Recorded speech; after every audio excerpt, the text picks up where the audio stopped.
So good afternoon and welcome to our final session in the Reconstruction and Jim Crow portion of the TPS Civil Rights Fellowship programs for the fall. So what we are going to be doing during this session is just exploring some of the different resources that the Library of Congress has, some different things that we have created with our MTSU program over the years, and then share a few other kind of outside things that we have run across that we think might be particularly helpful for you guys as you think about developing lesson plans and of course teaching this content going forward. So as we go through, if you, for those joining live, if you have questions, you can either drop them in the chat box or just kind of stop us and ask questions, and we'll kind of be able to respond to those. If you are watching this recording later on, we'll have some instructions at the end about how you can ask questions and get in touch with us if you are looking for something specific that maybe we don't touch on. So with that, our plan for the session is Stacy's going to talk us through some things from the Library of Congress, and then I'm going to share some things from our MTSU TPS site, and then October is going to round us out with a couple things that she's been working on, as well as some looking at some sources from each of the three respective states within the fellowship. So that'll kind of be our plan for this session. So with that, I'm going to turn it over to Stacy. Thanks, Kira. I'm going to share my screen so that you can all look at the resource guide with me.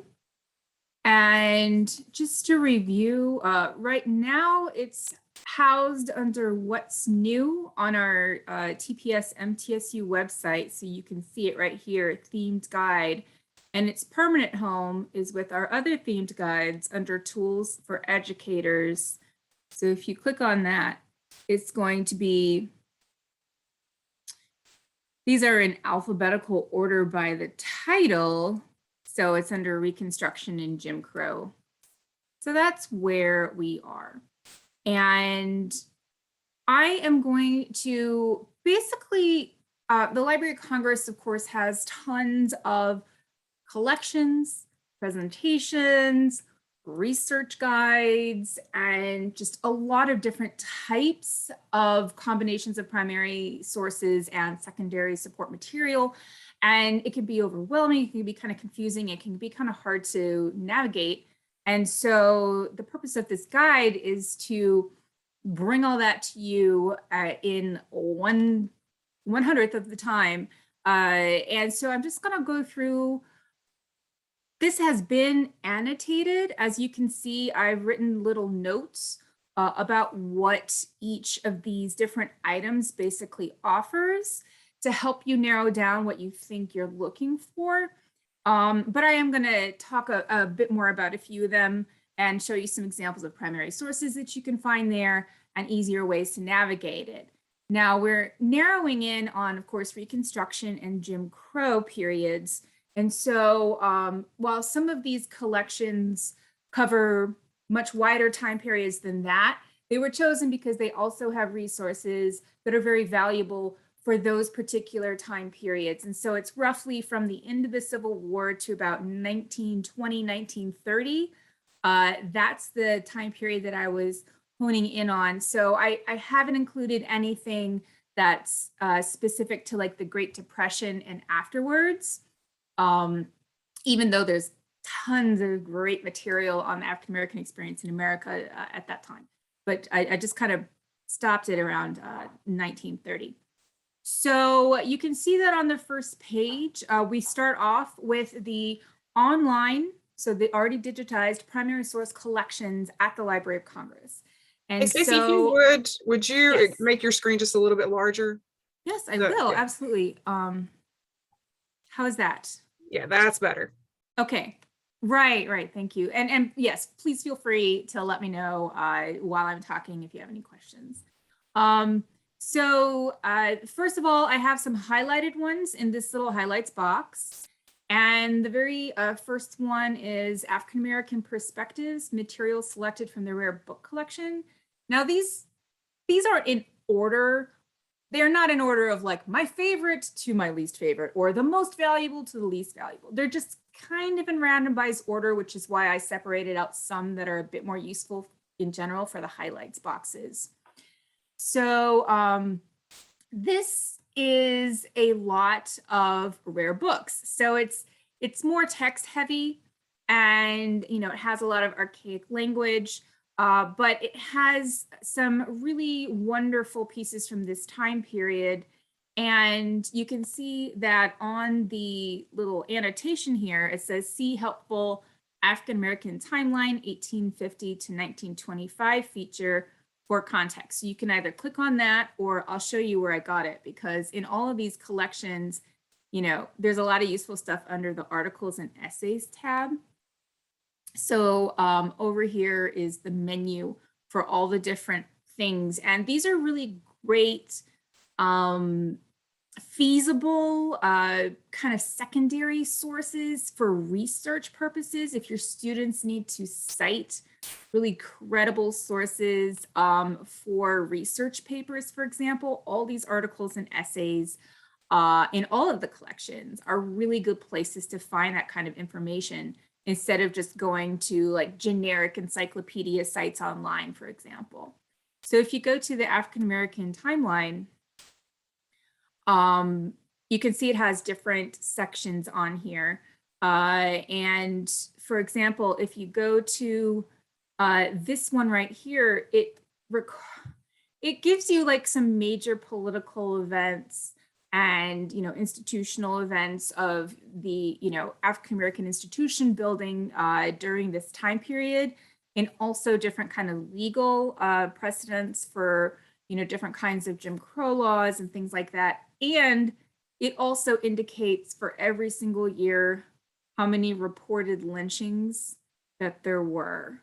And that's a pretty terrifying statistic.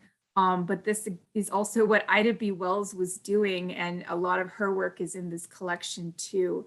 So you can see that for every single one of these, they have a number associated with lynchings for this time. And so that might be a way for your students to kind of get a sense of the scope of this just ongoing form of just vigilantism against the African American population, while they also are forming institutions for their own communities, such as insurance companies and academies and other kinds of organizations. So it's a really interesting juxtaposition there. My apologies, because I'll be going through some of these pretty quickly. But the next one is the Born in Slavery Slave Narratives from the Federal Writers Project. So these are primary sources that were created in the 1930s, but they're formerly enslaved people's memories, of course, that encompass before the Civil War all the way up through the 1930s. And a lot of those people would have been young adults during Reconstruction, and then grown people in their prime during the Jim Crow period. So there are a lot of good memories of their experiences in those periods. And this is the collection where they are all written down. There is another collection later where you can hear the recordings, but this is the one that has most of these. And of course, these were recorded by field workers from the Federal Writers Project during the New Deal, going throughout the South and interviewing formerly enslaved people for their life stories.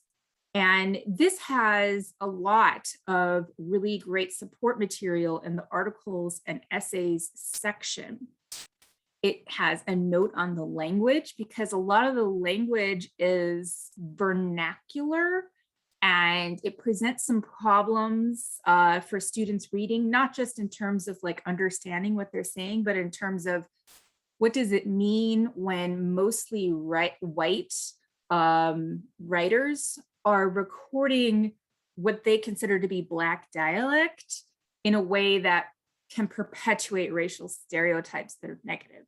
So they have a discussion on that, and they're very frank about that in these supporting materials. And so they have all the background that you need. I mean, in some ways it's just like a little bit more like a wealth. And you can see the importance, the limitations. They tell you what the race of the interviewers were. So there were some Black interviewers, but most of them were white. This was headed up by John Lomax, who was already very well known for collecting folk songs. He was white and he worked for the Archive of American Folk Song, for the Library of Congress, and he stipulated that everybody be very faithful to their source. So write it down as you hear it and don't change it.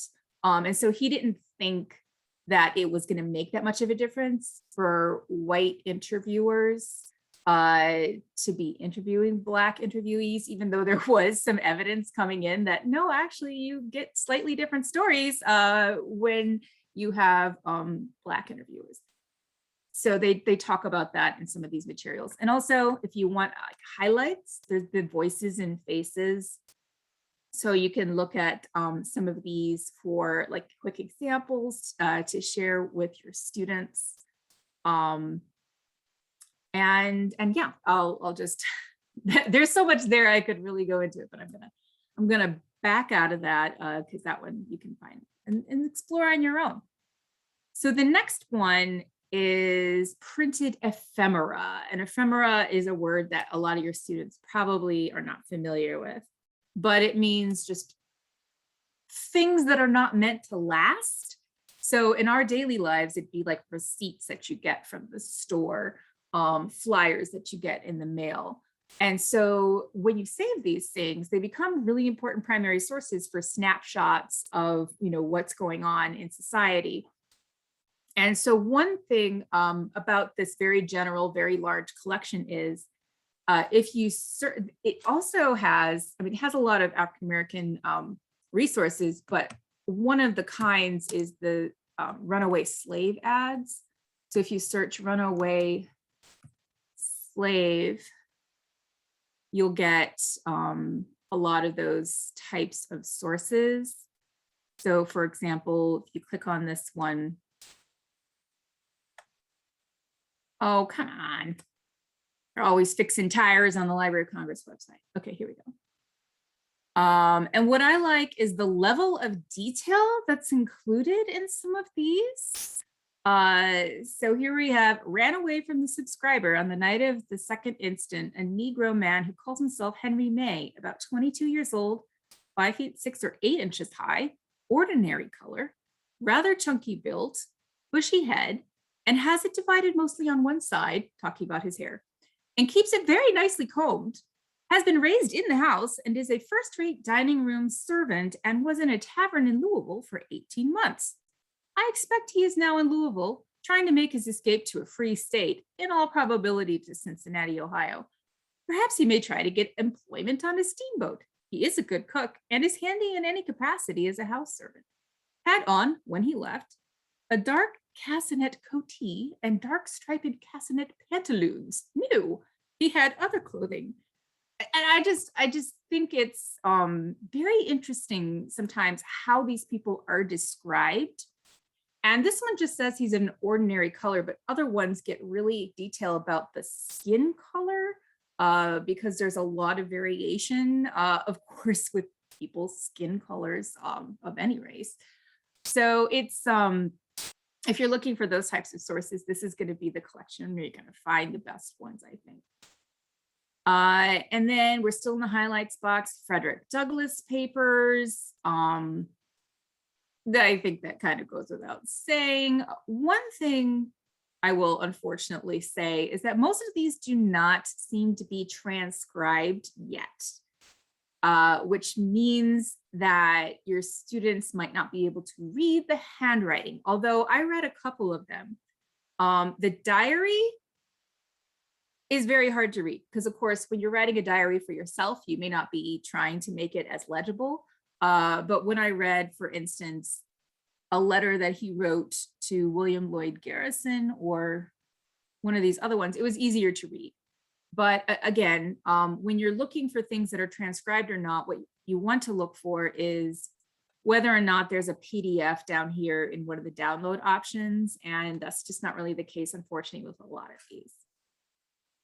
And then there's a separate collection of his newspapers. And I've highlighted the New National Era, which is one of his newspapers from the 1870s. And it's been digitized within Chronicling America. So you can view all the front pages and you can browse the digitized issues from that link right there. Okay, and we're still on page 1. So the African American experience in Ohio is some of these are within other organizations, and that is because they used to be a part of the Library of Congress website way back in the day as part of an American Memory project. And so you can see it still has the banner here, American Memory. Of course, that website is a ghost website within the Library of Congress now. But this has a lot of good primary sources. There is a special presentation that you can click on and read some slides about those sources. This one's really cool. The African American photographs assembled for excuse me, I'm trying to move the little video box so I can see, for the 1900 Paris Exposition.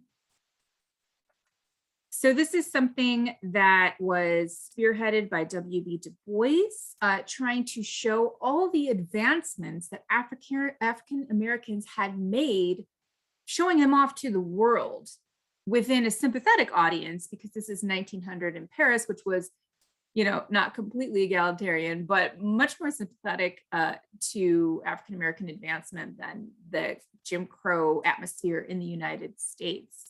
And so if you just go to collection items, for instance, and just start, doing a grid or a gallery show and start browsing, this is where you're going to find a lot of images of students hard at work in different HBCUs of the time period. Like a lot of these are from Howard, from Tuskegee, and there's some from Fisk too in here somewhere. But you can see architecture, churches. This is the, creme de la creme of African American society, and their advances from up till 1900. And it's a really wonderful collection of not just pictures, but also portraits of faces themselves, because we've seen from the those kind of illustrative essays in the Foner book how important it is to be depicted in a way that shows people on an even footing as just regular white Americans. Okay, and then let's see, African American sheet music. This is within the Brown University collections. Band music and recordings. It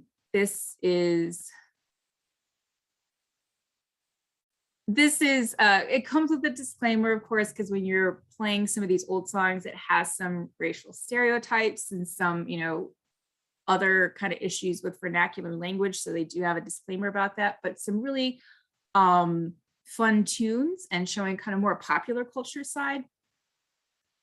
And some other kind of highlighted collections here. You can see there are books from the University of Michigan, but if you go under subject index, that might be the best way to kind of browse what you're looking for.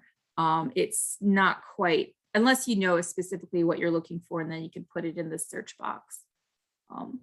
And then Voices Remembering Slavery. This is the collection of slave narratives that you can actually hear them talking, but there's only about 22 of these. And so just for example, these come with transcripts as well, so your students can follow along, and I recommend printing out a transcript so they can read while they're listening.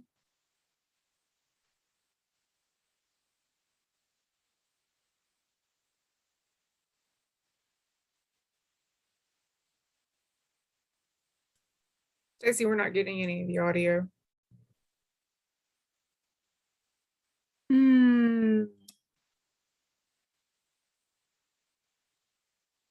My father was 115 years old when he died. Can you hear it in just a minute? I tried to share it. Talk to who? Well, just tell me what your name is. My name is Fountain Hughes. Thanks. I was born in Charlottesville, Virginia. My grandfather belonged to Thomas Jefferson. My grandfather was 115 years old when he died. And now I am 101 years old. So he's one of the highlighted ones that you can listen to. There also are articles and essays to go along with this, where you can read about the interviewers and then the interviewees. The Church in the Southern Black Community. This was a partnership with the University of North Carolina at Chapel Hill. It's got lots of great stuff on it. Same thing with First Person Narratives of the American South. Now, this website, we use a lot at our work. It's a little bit kind of hard sometimes to the way that it's organized. But if you, let's see, how did I find this? Oh yeah, if you just kind of click on the title, and then there are images, but if you go to browse this collection alphabetically, that's going to bring you to the titles for the books. So for example, if you go to, Charles Ball, 50 Years in Chains, this is a memoir of a formerly enslaved person. And you can go to you can look at the illustrations, but the text itself is in HTML, which means it's kind of going to look like this on the screen, but this makes it really easy to copy and paste it and to put it into kind of whatever you want to hand out to students. And you can also Control F and search. For instance, if I'm looking for any mentionings of Tennessee or any specific name. The Gladstone Collection of African-American Photographs and the Gladstone Military Collection, mostly military, in case it wasn't obvious, mostly Civil War, but this is where I recommend if you go to collection items and you go to the date range and you just select a date range, you can see most of it from the 1860s, but there are also several portraits from the Reconstruction and Jim Crow periods. Again, seeing those faces, seeing the names, seeing their clothes.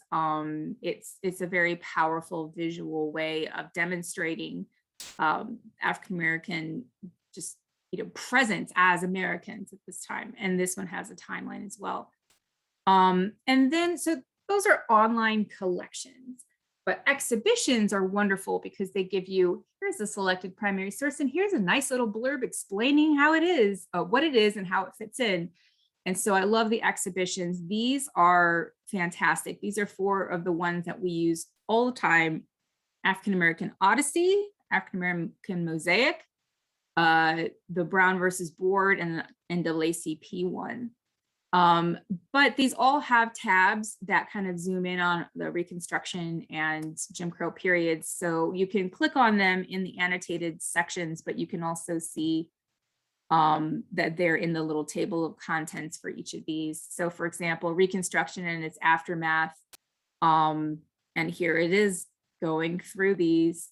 And it's great because you can just copy and paste this context to help your students do analysis of these primary sources in class. And then to get copies of the images, you can just do a nice little cheat job and do a screenshot of that, for example.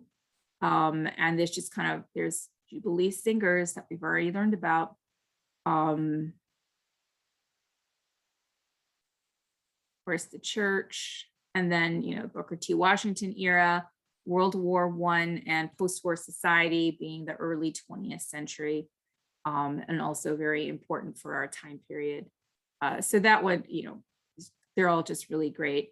And African-American Mosaic has 4 different categories: colonization, abolition, migration, and WPA. So migration is the one that fits in the Reconstruction and Jim Crow time period, talking about, of course, the Great Migrations.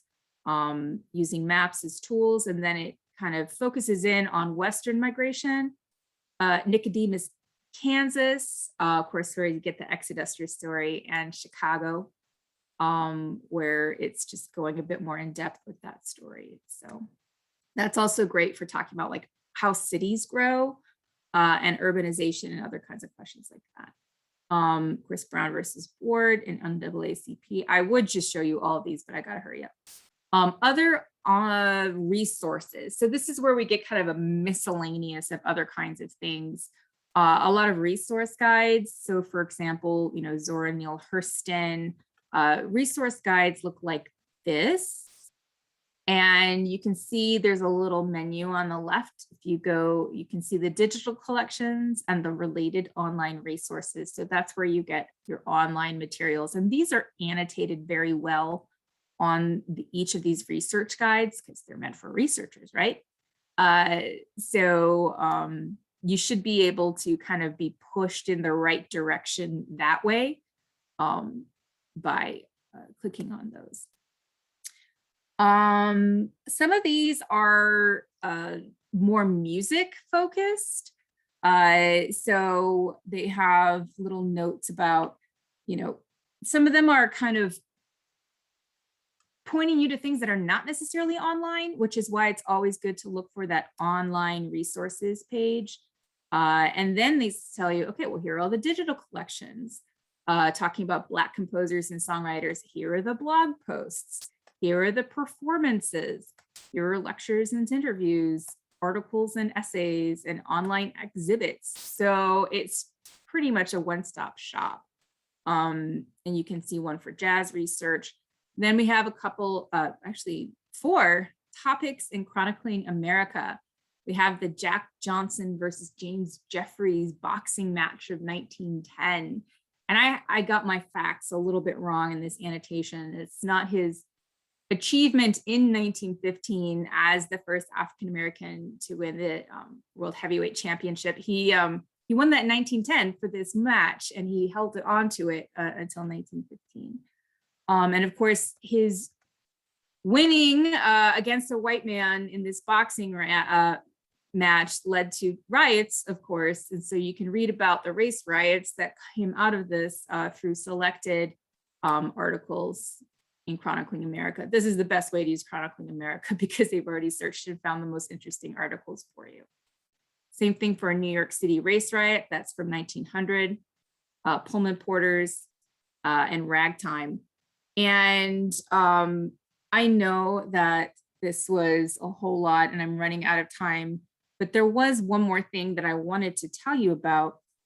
And I believe it was in early African-American music, a bibliography. If you go to selected videos, you'll see the Library of Congress it invites lecturers, you know, to come to the Library of Congress and give talks, and then it always videotapes them or records them. And then it has this whole archive of webcasts, kind of like the way we do, but theirs is much bigger. And so these are like an hour long. And so it's not really the type of thing that's easy for you to show your students. But if you have time to pre-watch some of these segments are really great. Like it's not always people standing behind a lectern talking, because they include some of their PowerPoints and some of the performances as well. So I just want to, this is the last thing I'm going to show you before I turn it over. But under this Give My Poor Heart Ease, Voices of the Mississippi Blues, we're going to hear this scholar, William Ferris, talk about his research. And I'm going to zoom in on one segment as soon as I make sure I'm all. From the Library of Congress. Can you hear that, Kira? Okay, so I am still sharing myself. Right, I'm going to scooch ahead.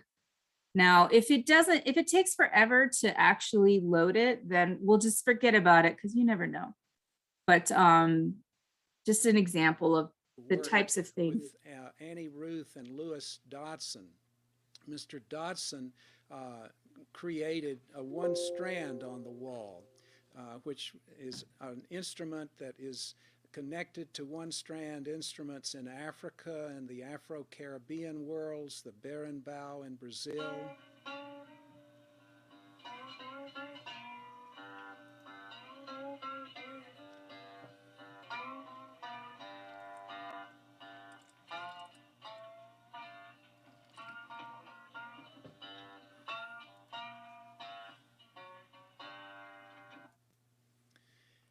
Okay, I just had to share that because it's amazing that he got that sound off of one string that's like just nailed to a wall on the side of his cabin. But that's just an example showing you that if you watch these scholars talking, sometimes there'll be actual live performers giving a performance to the audience that you can then play to your students so they can hear that. And sometimes it's these kinds of fieldwork items that are inserted into the presentation. Like this one is really, really rich. And he shows a ton of images of his travels through the South and a lot more recordings within it. And it was just fascinating. But I'm going to stop because there's just so much. But that should give you kind of an idea of some of the just useful things that you can find there. And now we'll get to the classroom experiences. Right, before we get to that, Robert asked a question about looking for sources related to specific legislation passed by state legislatures. And I'm assuming, Robert, you're looking for South Carolina maybe specifically, or? No, not specifically. I'm mainly looking at South Carolina for my lesson plan, but any of the former Confederate states that during the era of Reconstruction, you know how we read the book that talked about how poorly and corrupt a lot of authors said that those Reconstruction legislatures were, when in fact they did a lot of good, like public education and all that kind of stuff. Looking for source material that proves that, to actually see the laws that were passed. I mean, I was able to find like South Carolina's 1868 rewritten Constitution, which has some good stuff in it, but looking for specific laws that were passed, that I've had a hard time finding. Yeah, I haven't really come across a good collection of those here yet. I mean, usually those are kind of kept state specific within different state library and archives. Within the Library of Congress, you know, their congress.gov webpage has all the federal legislation passed. But you know, I would imagine that might have worked its way in just kind of in bits and pieces to these kinds of sources here, like maybe looking at some newspapers, but it would be a kind of hard way to search, I would think. I'll keep thinking about that if I find stuff, but nothing's jumping out to me now from looking through all this stuff. Yeah, I would think probably, and I'm not real certain as far as what papers South Carolina has digitized in Chronicle America. I know the Tennessee papers, there's actually quite a bit in that like Reconstruction, early 20th century time period. And I mean, you know, your local papers are going to cover what state government, what laws are being passed, especially as, you know, as they make new. So that would be a way to get to some of that. But yeah, I would think probably, you know, you mentioned South Carolina had a new constitution. Tennessee, you know, changed their state constitution during that time period. I would probably gather that North Carolina probably changed theirs too. So that might be one way to broach the three, looking and see how their, you know, their state constitutions changed. Okay, thank you. It's a good start. All right, so let's see, let me bring up.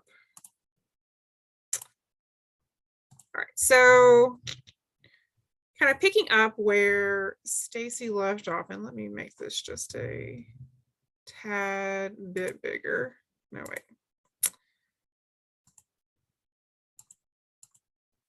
All right. So what you will find here in the classroom material section, so we'll start out with kind of some things that the Library of Congress has, and I'm sure you guys have some familiarity with the kind of the classroom material section of the teacher's page. And so a lot of things you probably have looked at, you know, some of the primary source sets that they have, as well as some of the lesson plans. Something that may be new to you is that they have changed what used to be the American Memory Timeline is now this U.S. History primary source timeline. And so they changed not just the format of it, but also some of the content within it. So that might be something that you want to take a look at. I will say in looking at this, I was a little disappointed that they didn't have more for kind of the Jim Crow period, which I thought was a little surprising, but their Civil War and Reconstruction section here has quite a bit of good stuff. So, you know, you got stuff about soldiers, as well as kind of, you see this section here on the freedmen, Reconstruction and rights. and the travails of Reconstruction. And with each one of these, once you click on it, you see that, of course, they have that nice kind of content that you can use with students to kind of give them some context for what's going on. The cooler thing, though, that I've always liked about this, and this is on the American Memory Timeline too, is that they have links to some specific primary source documents. And I know for myself, sometimes like it takes a lot of time to get in and search through some of these document collections. So it's really nice to be able to actually like have something pulled out for you as a specifically good example for what you're looking at here. And so you can see this one right here is one of those that it brings up. So I would definitely, again, if you're looking at wanting to do your lesson plan, on something related to Reconstruction, definitely take a look at this. Again, there's some really good stuff there in that section. But if you're looking for, like I said, the more kind of Jim Crow, early 20th century, a little disappointing. You don't see another kind of good coverage of what's happening with African American history in this one until you get to that Great Depression and World War II section. And then there is actually one there on race relations in the 30s and 40s.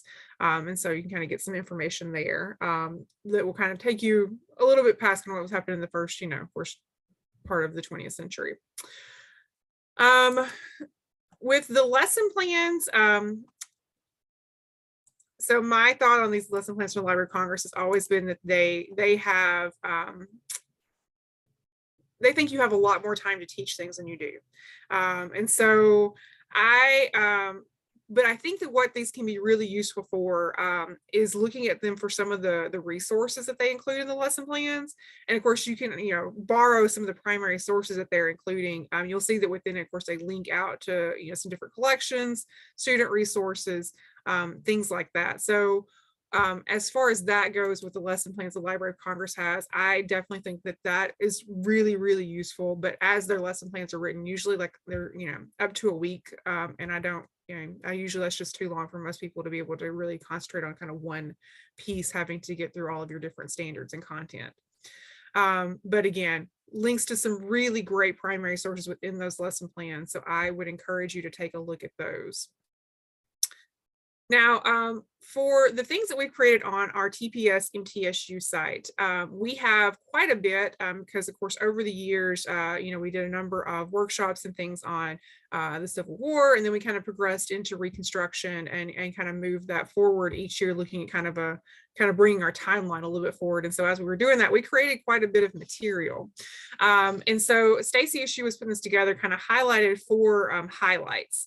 So of these, and these are kind of just some of our favorites, we have one lesson plan that looks at Du Bois kind of in his, very, very early life. So it kind of starts with his childhood in Massachusetts and then kind of goes forward to his years at Fisk, up through kind of looking at some of the things that he wrote about his time in Tennessee in Souls of Black Folk.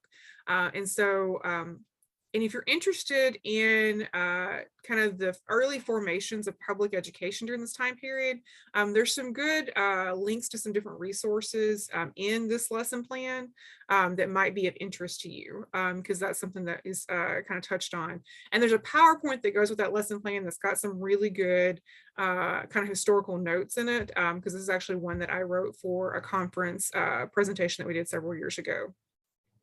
So it's one of my personal favorites. And then one of the others that we have, Reconstruction and the 14th Amendment. So this one looks at kind of the 3, looks like kind of starts with the Lincoln's plan for what was going to happen with Reconstruction, compares that with Johnson's plan, then looks at what happened with the Memphis race riots and massacre, and then also New Orleans, which both happened in 1866, just around the time they're talking about the 14th Amendment, and then kind of goes into like why the 14th Amendment was really important and why those 2 specific events really showed the importance of having some federal legislation or some federal backing that would help protect the rights of African Americans. There are, if you're interested in those things, especially with the Memphis events there, the Library of Congress has the congressional investigation and all those reports that were done, and those are actually linked into this lesson plan. So again, if that's something that you want to dig into, the Library of Congress has some really great source material that you can look at to get into that. We also did one on claiming space, Jim Crow and the American Road Trip. And so if the Green Book stuff that we talked about with Franklin, if that really kind of piqued your interest, this lesson plan kind of looks at some of that. There is some links to some of the Green Books. And so you can actually find, if you want to get into kind of the Green Book and kind of that portion of it for your lesson plans, you can actually find those. The New York Public Library has that collection. And so we link to a couple examples in here, but you can then get to that full collection that the New York Public Library has. And I think they have just about all of them digitized. So, again, you can really kind of get in and see kind of what was listed for different locations and kind of how it changed, how listings changed over the years that they published that guide.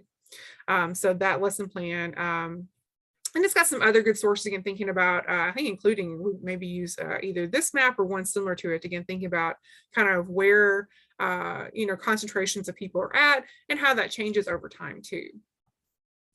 And then something that is a little different that we have done here just in the last couple of years are these close reading exercises. So I'm actually going to open this one up. And with all of these, if you're not familiar with our website, all of our materials are PDF files. And so when you find those links, if you find something that's going to be useful, you can download it.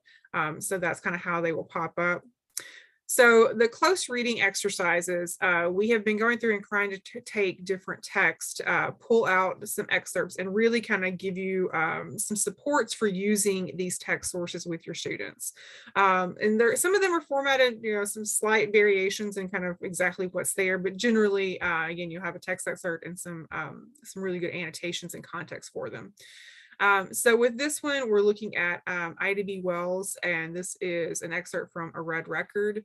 So you get a little bit of some context that you can use for her, some additional links, and then again, an excerpt from the document. And you'll see with these, again, arrows that will kind of note out things to help students better understand what's happening in the text. So giving them some context, maybe helping work them through some vocabulary, giving them that kind of broader historical context, maybe even linking out to a few other things that the Library of Congress has. And then some of these will have kind of a for further thought kind of question at the end of it. And so again, just kind of a different resource type that we have been working on, but we have several of these that again, I think might be of interest to you guys. So again, those are kind of the highlighted things that we have. Now, some other things we've created over the years include newsletters where you'll find short lesson ideas, some highlighted primary sources. Now, the only thing I will say with those, especially some that are older, we don't go back and update the links in those. So as the Library of Congress website has changed, you might find some dead links in some of these old newsletters, but there's still a lot of good information there. And then you'll see again a number of the other lesson plans that we have created. And as I mentioned, we've done quite a few. And so you can see, there's some for voting rights, so kind of looking at the 15th Amendment. We've done several looking at kind of education type topics, so HBCUs or medical schools, Rosenwald schools. There's a couple different ones that kind of do some comparison between Du Bois and Booker T. Washington, because that always kind of pops up in, in standards as well. And then also this one right here, this Trains and Travels in and Now. This is for elementary, but it looks at the Pullman porters, and it uses a really interesting children's book. And so I think that, there might be some things there that would be of interest to you as well. And then just the last couple things, we do have a couple of other primary source sets that we have created. And again, we kind of design ours similar to how the Libraries of Congress sets up theirs, where we're pulling out specific sources and trying again to kind of pull together kind of a curated collection of materials. And so you can see those all there, the different topics that we have covered that will kind of fall within what we're talking about here. And a couple of other of the close reading exercises. We have one for Lift Every Voice and Sing, as well as one looking at an African American labor union, and so advice for collective bargaining. So there's that one as well.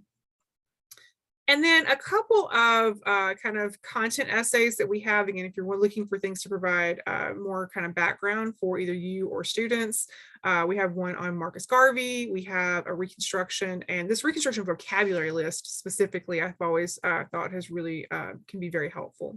So those are linked there as well. And then we've done a couple of other themed guides similar to this one. So there's one that's kind of more broadly African American history.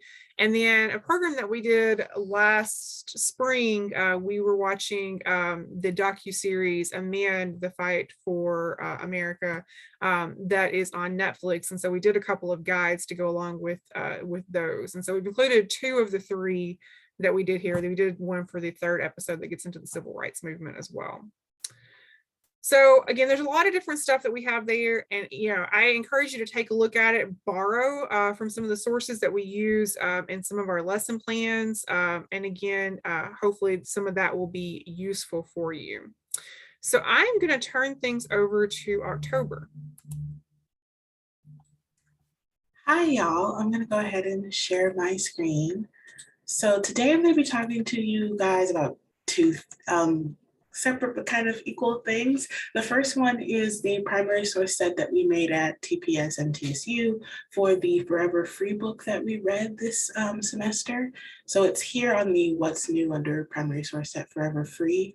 But also if you go to our homepage, library.mtsu.edu/TPS, and go over to primary source sets, and then under US History Reconstruction to Modern America, it's right there under Forever Free. So we decided to focus on the visual essays that were within the book that gave a lot of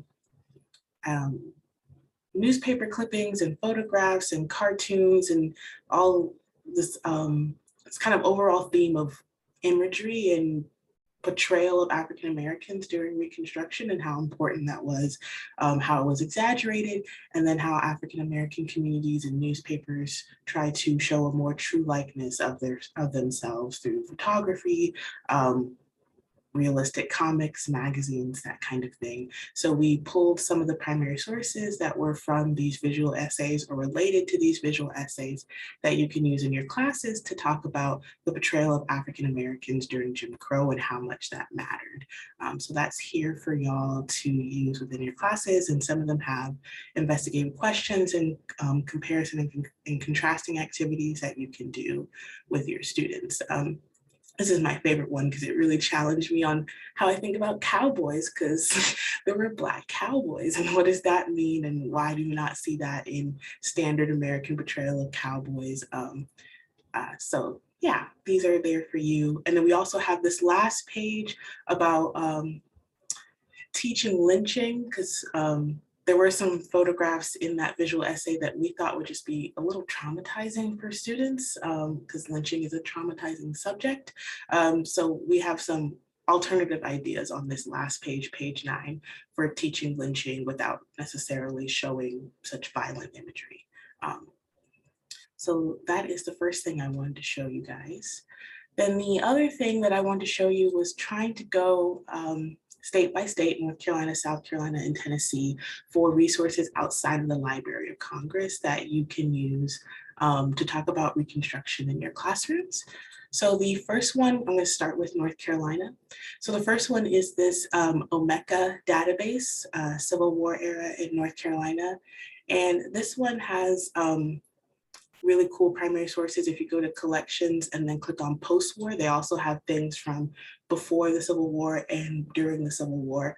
But since we're talking about Reconstruction, the post-war is going to make the most sense for primary sources during that time period.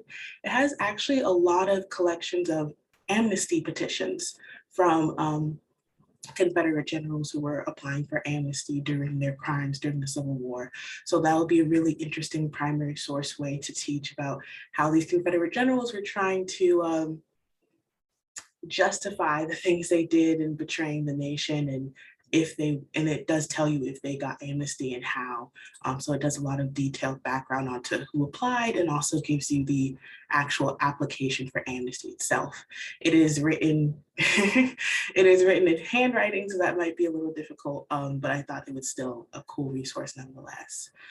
It also has things pulling from newspapers and the discussion in North Carolina around Reconstruction. So all these different ideas. So like here's something from Harper's Weekly, and it highlights one of the articles in this newspaper just specifically discussing what Reconstruction was looking like in North Carolina, and the arguments that people were having about being pro-Reconstruction or anti-Reconstruction. So those are also cool sources. And then this website also has activities for you to do. So again, there's these two under post-war North Carolina. So there's one on cartoons. And this one kind of structures like a lesson plan, in that it gives you an activity idea and the primary sources you need to do that activity idea, plus some guiding questions that you can use to structure your lesson plan and ask your students. So that's the first website I wanted to show you. The second North Carolina website is a part of the North Carolina Museum of History, and it's actually a podcast. I know that some people have been really loving Layla's Facebook post around podcasting, and so I wanted to include this Civil War and Reconstruction podcast that the North Carolina Museum of History has done. Some of them are just on the generalization of Reconstruction throughout America, and some of them are very specific to North Carolina. So that's there for you as well. It's called Bits of History, and you can find it on SoundCloud. And then the last North Carolina one that I wanted to show you was this Green Book project that was done by the North Carolina African American Heritage Commission. So just like Kira was talking about earlier, the Green Book was very important to African American community and travel during Reconstruction and Jim Crow, so that African American people could travel safely. So this one maps out under the Green Book Project map, different places in North Carolina that were listed in the Green Book as safe places for African Americans to travel. So again, if you are a North Carolina teacher, you can concentrate on one city like Raleigh and really zoom in and go through the map with your students, and it'll tell you about the site, the name of the business, what it operated as, where it was, and then how many years it was listed in the Green Book. So then moving on to South Carolina, this one was one of my favorites that I found. It's a digital exhibit about after slavery, race, labor, and politics in post-emancipation Carolinas. So it does cover North Carolina and South Carolina, but there's a lot more material on South Carolina. So I counted it as a South Carolina site. And this one is thematic. So it goes through about 10 different units and gives you kind of like a blog post structure style with primary sources linked into each thematic blog post that's within the digital exhibit that you can expand on and go through with your students. And also some of these are in the Library of Congress, so they've linked back out to them so that you can find them. And then if they're not available in the Library of Congress, you can just do what Dr. Graham was always recommending and snapshot it from here if you can't get the bigger image from the Library of Congress. And some of these weren't available in the bigger images, so that's a great resource. And then they also have an educator resources page within this digital exhibit. So that goes through, again, those thematic units and gives you all the primary source documents that were in each unit, along with lesson ideas and questions that you can ask pertaining to each unit. So there's also just a page just for educator resources.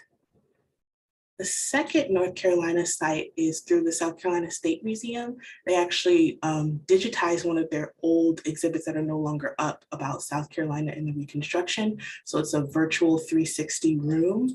And you can click on it and it'll show you the text that are on the panels along with the images that are on the panels. So this is something you can give your students to explore during their own time. It also has up close photos of all of the artifacts that are within the exhibit, along with like probing questions to go along with that you can ask your students to talk about and expand on. So I thought this was pretty cool since this exhibit's no longer up. So even if you can't visit or could visit, you still have access to it. And then the last South Carolina site is another Green Book site, just because the Green Book was so important. And again, I think that mapping feature is really cool for students if they're from that state to be able to say like, oh, you know, I know this place or I know this address, I walk past it all the time. So this one goes through, maps a bunch of locations in South Carolina that were on the Green Book, and you can click on the pin and expand it. It'll give you a picture and a detailed history about it and where it is. So you can also look at these by your county, depending on where your school is in South Carolina. And then the last South Carolina site is more specific to Columbia, South Carolina, but it's a walking tour of different Reconstruction sites that were important in Columbia, South Carolina. So if you are a teacher from Columbia, South Carolina, or you're near Columbia, South Carolina, you can do this digital walking tour, or you can see the address and you can go out within the streets if you have access to walk around South Carolina and learn more about these histories about these specific sites that are important to the Reconstruction in South Carolina. A lot of detailed history, and they'll link you back out to more resources that you can find about each site. And then for Tennesseans, so I pulled these from the resource guide that Dr. Graham and Dr. Kira that was looking through earlier. So these are already listed on that huge Reconstruction themed guide at the very bottom.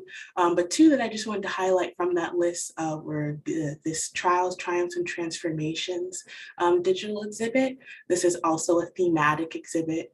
So you can click on a theme and scroll through, and it has access to all these really cool primary source documents that will take you back to the larger image that you have access to, as well as the metadata and history behind it. So that's really helpful for having more access to primary sources that are specific to Tennessee. My favorite page or theme within the digital exhibit is the Claiming Space. It talks a lot about African-American neighborhoods and African-American businesses and their advertisements and how that connects back to African-American newspapers as well. So really cool site to find a lot of those primary source documents for those community buildings that were happening during Jim Crow and Reconstruction. And then they also have a lesson plan page that linked back to TPS-MTSU lesson plans that are specific about what theme is on each page. So if you're having a hard time going through our humongous list of lesson plans, because that can be hard to search through sometimes, these will give you direct ones that tie back to this exhibit. So you can use this exhibit, the primary sources, and the lesson plans all in conjunction with each other. And then the last Tennessee one that I wanted to highlight was from the Teach Tennessee History from the East Tennessee Historical Society. This one's kind of just like a giant list of cool lesson plans and blog posts and digital exhibits that tie to Reconstruction in Tennessee. A lot of them are things we have already covered, but there are things like the yellow fever and learning more about the yellow fever. This is a lesson plan that guide you through a text-based primary source along with some guiding questions and examples of ways that students can fill those out. So those are helpful. The Ku Klux Klan and what the KKK look like in Tennessee. So again, these are just really cool sources that I thought you guys should know about. And that was it for me. Great. Thank you, October. And I know we had some folks who were asking about getting those links to the things that you were sharing. So we will post those links both on the syllabus for the fall activities, as well as putting them in to the TPS Teachers Network group for the fellowship. So you'll find them in both places. We'll get those added here probably tomorrow. So a couple things as we are wrapping up. Where I can, all right. So next steps. So we've shared with you guys a ton of different things to think about, there are places to look for sources as you go forward. So the next thing we're going to ask you to do is to think about, again, some of the things that you've seen during the course of this presentation. If you are particularly interested in some sources that we have shared, or maybe you have some questions, something that you're thinking about that you would like to focus with your lesson plan, but you're not real sure where to look for specific sources, please use our group within the TPS Teachers Network to post your questions there. And Stacy and I will come back and look at those questions and try to help you find the sources that you're looking for. So again, after you've had a chance to watch this presentation and think about it a little bit, feel free to kind of share, put some questions there in the TPS Teachers Network group. For your next kind of task by January the 7th, so you and your partner need to have decided on what topic that you want to focus your lesson plan on for the Reconstruction and Jim Crow period. So your topic, you need to identify 2 primary sources that you are interested in using, and then thinking about what teaching strategy that you know, how you want to approach using those sources and your topic.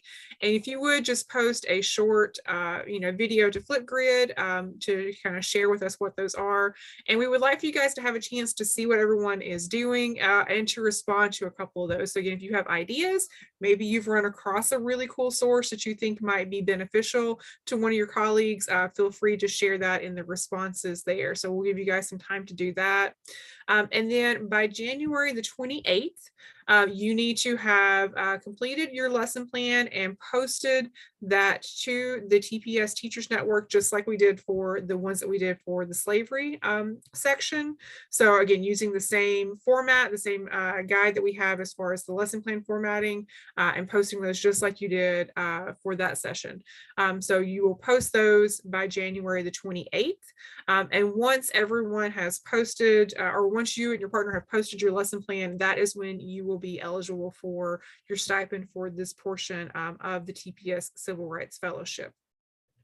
If you have any questions as you go forward with this portion of it, feel free to reach out to either Stacy or myself, or if you're more comfortable, you can reach out to the coordinators for your specific states. We are happy to help you as you guys are working through writing your lesson plans for this portion. So what's next after this? So we want to go ahead and share with you guys some dates for what's coming up for the remainder of the TPS Civil Rights Fellowship. We are planning to be in South Carolina, in Columbia, for the Civil Rights Movement section, and the dates for that are May 12th through the 14th. So go ahead and mark your calendars for that. Our partners at the University of South Carolina will be in touch with everyone going into 2022 with more information about that as we move forward. And then the other thing we wanted to share with you guys is, of course, the culminating event for this that we've kind of mentioned early on. I've not really brought it up recently, but we will be, of course, doing a mini conference in Atlanta, Georgia. And this will be a chance for you guys to share some of the things that you've learned, some of the lesson plans maybe that you've created over the course of this fellowship. We will be doing that event July 7th and 8th. Again, in Atlanta. There will be more information shared with you after the first of the year about more specifics, including information about you know, stipends, travel, all that kind of thing. But go ahead and be marking your calendars for that, and we'll share more information with you after the first of the year. But we did want to go ahead and get you those dates so that you can mark your calendars. With that, are there any questions?